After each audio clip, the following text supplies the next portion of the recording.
நீங்கள் கேட்டுக்கொண்டிருப்பது HelpAge India Thamaraikulam முதியோர் கிராமத்தில் இருந்து ஒலிக்கும் கடல்வாணி. இந்த நிகழ்ச்சி மூத்த குடிமக்கள் தயாரித்து வழங்கும் அனுபவம். நிகழ்ச்சியை தொகுத்து வழங்குபவர்கள் national institute of social defence, ministry of social justice and empowerment, government of India மற்றும் மீடியா ஃபார் கம்யூனிட்டி ஃபவுண்டேஷன். நிகழ்ச்சியின் கருத்தாக்கம் national coordinator Thiru doctor R Sridhar, principal coordinator Thiru Alok Varma, project coordinator miss Kausalya, miss Sai Sudha, miss Pooja Murada. மேலும் ஹெல்பேஜ் இந்தியா கடலூர் ப்ராஜெக்ட் தலைவர் Thiru Venugopal Ramalingam, HelpAge India Cuddalore இயக்குனர் doctor Thiru Sathyababu மற்றும் Kadalvani radio technical person Thiru Manojkumar.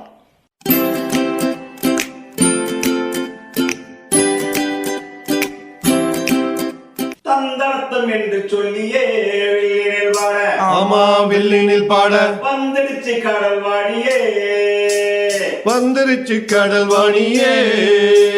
நல்ல நல்ல கருத்துக்களா நாங்களும் தினமும் பாட, நாங்களும் தினமும் பாட, சொல்ல வந்த கருத்துக்களா நீங்களும் தினமும் கேட்க, நீங்களும் தினமும் கேட்க. வந்துடுச்சு கடல்வாணியே, வந்துருச்சு கடல்வாணியே.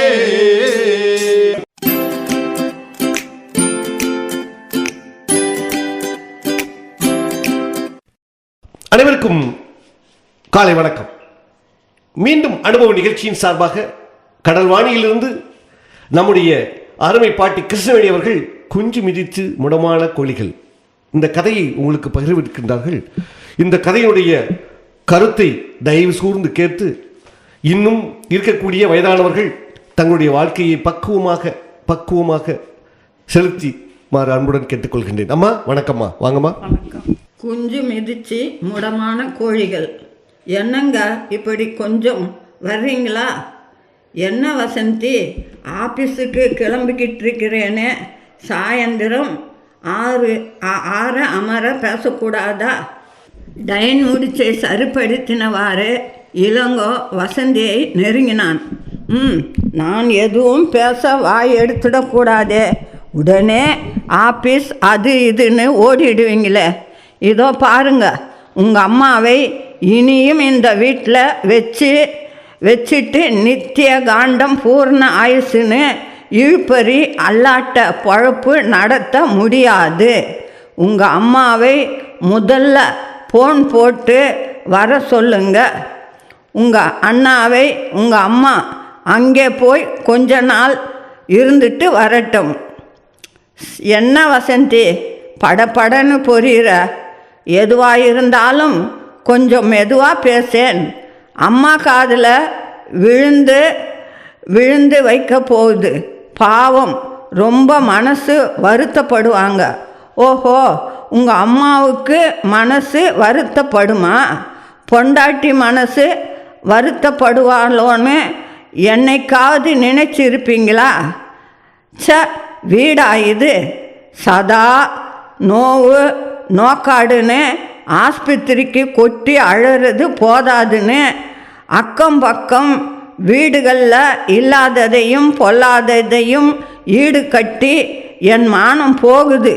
வெளியில் தலை காட்ட முடியலை. எதிர் வீட்டு புவனா நேற்று சாயந்தரம் முகத்துக்கு எதிர்க்கவே கேட்டுட்டா, உன் மாமியார் பாவம்டி, கொஞ்சம் அனுசரணையாக நடந்துக்கப்படாதான்னு. அப்படி எண்ணத்தை நான் பொல்லாத ஐச்சாட்டியம் பண்ணிட்டேனாம். பத்திட்டு வருது எனக்கு.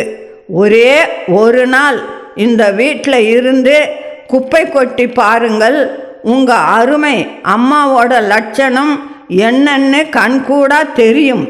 இப்போ என்ன பண்ணணுங்கிற? அண்ணாவை வர சொல்லி அம்மாவை பேக் பண்ணி அனுப்பணும், அவ்வளவுதானே. ஆஃபீஸ் போனதுமே முதல் வேலையாக எஸ்டிடி போட்டு சொல்லிடுறேன்.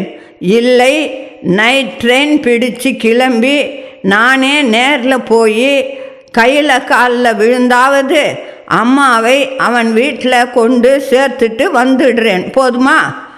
வசந்திக்கு ஒரு படி மேலாக இறைந்து விட்டு அலுவலகம் கிளம்பினான் இளங்கோ. விசாலாட்சியின் கண்கள் சுட சுட கண்ணீரை சுமந்து தத்தளித்து நின்றிருந்தன. மகனின் பார்வையில் பட்டுவிடக்கூடாதே என்று சட்டென்று பின்பக்க கிணற்றடிக்கு விரைந்தாள். மனது பாறையாய் கனத்தது. துணி துவைக்கும் கல்லின் மீது சென்று அமர்ந்தாள். கிணற்றடிக்கு குடையாய் நின்றிருந்த மாமரத்தின் கிளையிலிருந்து ஒரு குயில் கூவிற்று. அந்த குரலுக்கு எதிர்குரலே இல்லை. விசாலாட்சியின் மனதை போலவே வெறுமை தட்டி கிடந்தது. சுற்றுப்புறமும். மூத்த மகன் குணசேகரன் மனதிற்குள் வந்து போனான். இதோ பாருமா, வாசுகி ஆபீஸுக்கு போகிறவ. அவளால் வீட்டில் இருந்து நேரத்துக்கு மருந்து மாத்திரை கொடுத்து பத்திய சாப்பாடு மாதிரி உனக்குன்னு தனியாக சமைச்சு கவனிச்சிக்க முடியாது. உனக்கு தேவைப்படுறதை செஞ்சு கொடுக்கவும் நேரம் கிடையாது. என்னை எடுத்துக்கிட்டா நிற்க நேரம் கிடைக்கிறதே பெரிய விஷயம். அதனால் நீ இளங்கோ வீட்லேயே இருமா.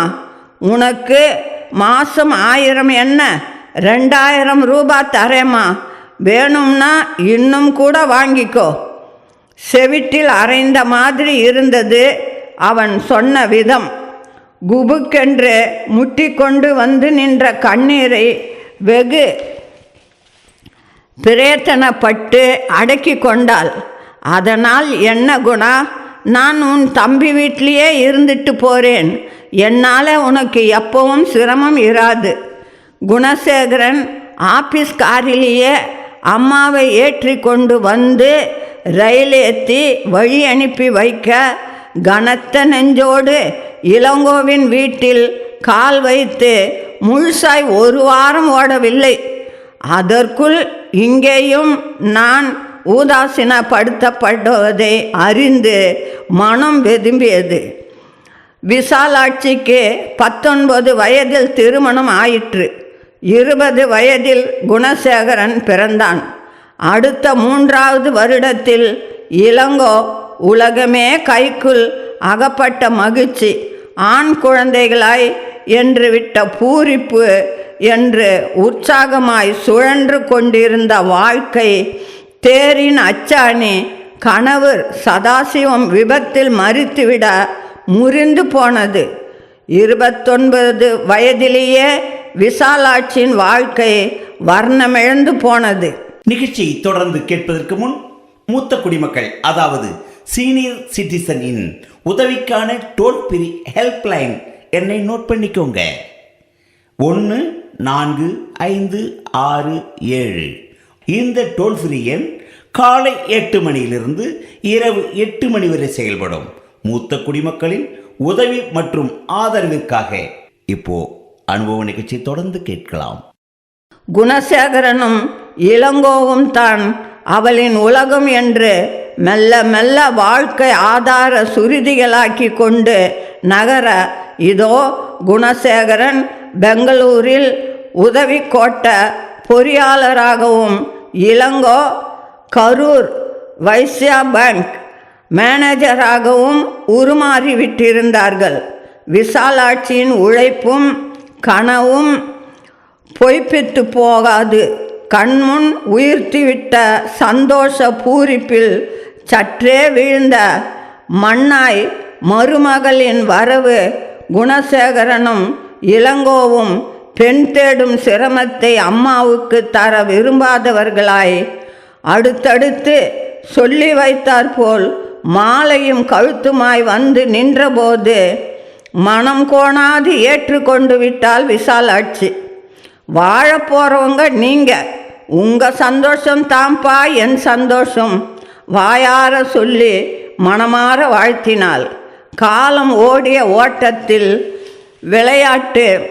விளையாட்டு மைதானத்தில் எட்டி உதைக்கப்படும் பந்தானால் விசாலாட்சி. பெங்களூருக்கும் சேலத்துக்கும் பயணப்பட்டே இளைத்து போனாள் என்று கூறினால் கூட அது மிகையில்லை.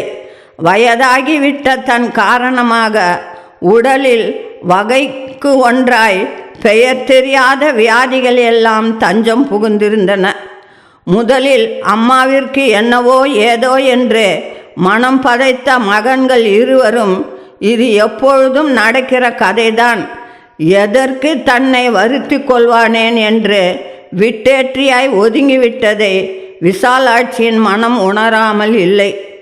இன்று காலையில் தன் காதுபட மகன் மருமகளின் உரையாடலை கேட்க நேர்ந்ததில் இருந்து நெஞ்சம் தணலாய் தகித்தது. கண்கள் தன்னை மறந்து சுரந்து நின்றன. 30 வருடத்திற்கு முன்பு மரித்து போன சதாசிவத்தின் முகம் நினைவிற்கு வந்தது. திடீரென்று தான் மட்டுமே இந்த பிரபஞ்சத்தில் தனித்து நின்று விட்டார் போல அனாதையாகி பரிதவித்து நிற்பது போல் தோன்றியது. எத்தனை நேரம் கிணற்றடி கல்லின் மேல் சார்ந்த நிலையில் அமர்ந்திருந்தாலோ தெரியாது.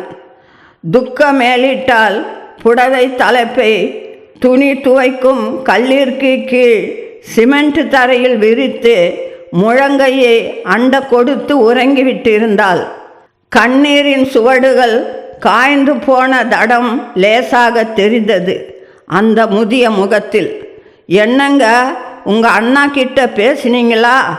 இளங்கோ ஆபீஸிலிருந்து வந்ததும் வராததுமாக அவனை பிடித்து கொண்டாள் வசந்தி. ஷூவை கழற்றி ஸ்டாண்டில் வைத்துவிட்டு சோஃபாவில் வந்து அமர்ந்தான் இளங்கோ.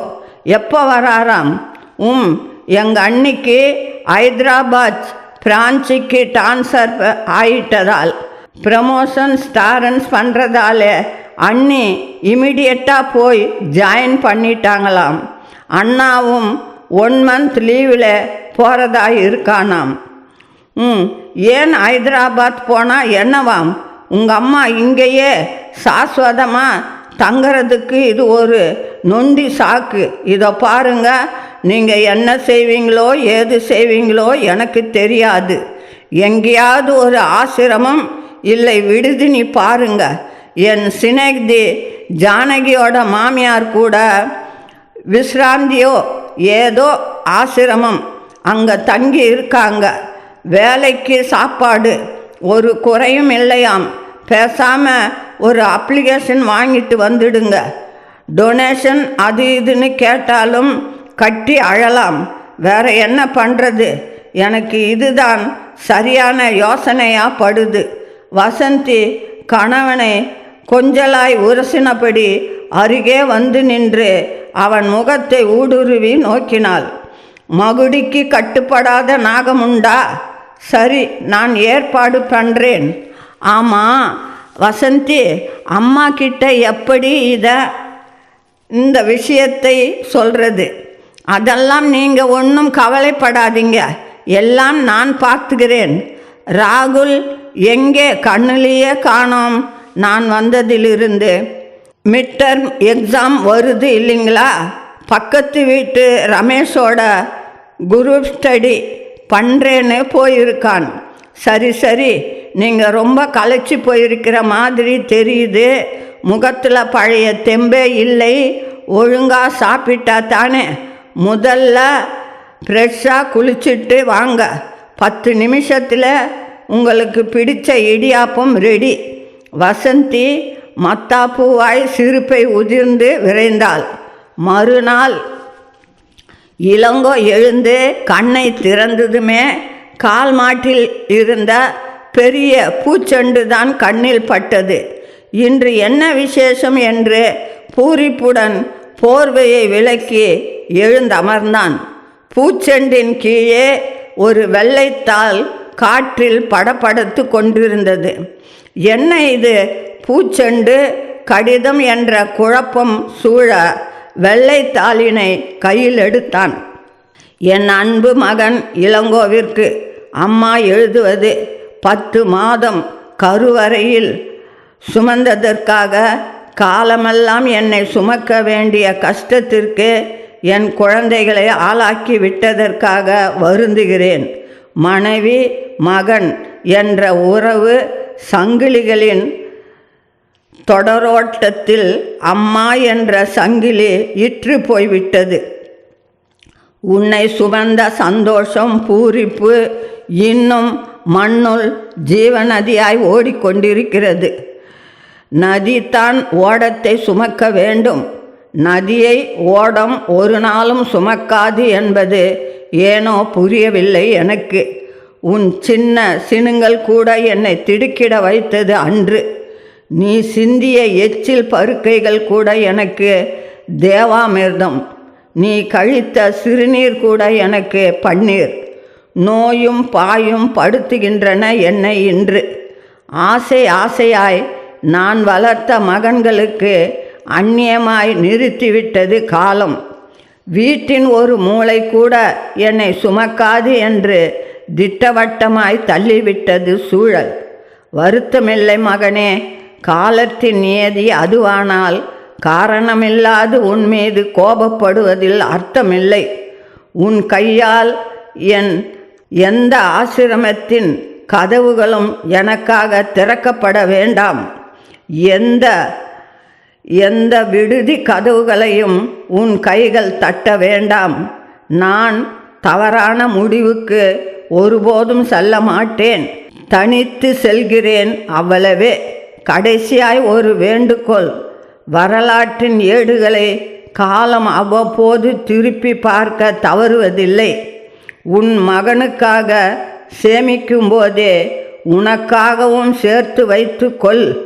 என் நிலைக்கு என் ஆசை மகன் தள்ளிப்பட்டால் என் நெஞ்சு தாங்காது.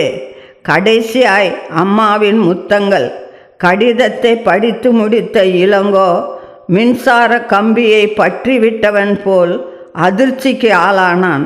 அம்மா, அடிவயிற்றிலிருந்து பெரும் கேவலுடன் புறப்பட்ட அழுகை இலக்கின்றி அவனை ஓட வைத்தது. இந்த கதையின் அர்த்தம் தெரியாத பிள்ளைங்களுக்கு தெரிகிறாம்படி நான் வாசிச்சிருக்கிறேன். ஆகையினால் பிள்ளைங்களாக இருக்கிறவங்க பெத்த தாயவோ நல்லா நேசிக்கணும். மருமகளும் அவங்க அம்மாவை எப்படி பார்க்குறாங்களோ அதே மாதிரி மாமியார்கிட்டயே நடந்தால் எந்த ஒரு வீட்லேயும் எந்த ஒரு சலனமும் இருக்காதுன்றது என்னுடைய முடிவு. தயவு செய்து தப்பாக இருந்தால் மன்னிக்கணும். வணக்கம். மிகவும் அருமையாக தெளிவாக எப்படி குஞ்சு மிதித்து கோழி முடமான கதையை மிகவும் அருமையாக சொன்னாங்கள். அவர்களுக்கு நம்முடைய அனுபவ நிகழ்ச்சியின் சார்பாக மனமார்ந்த நன்றிகளை தெரிவித்துக் கொள்கின்றோம். நன்றி, வணக்கம்.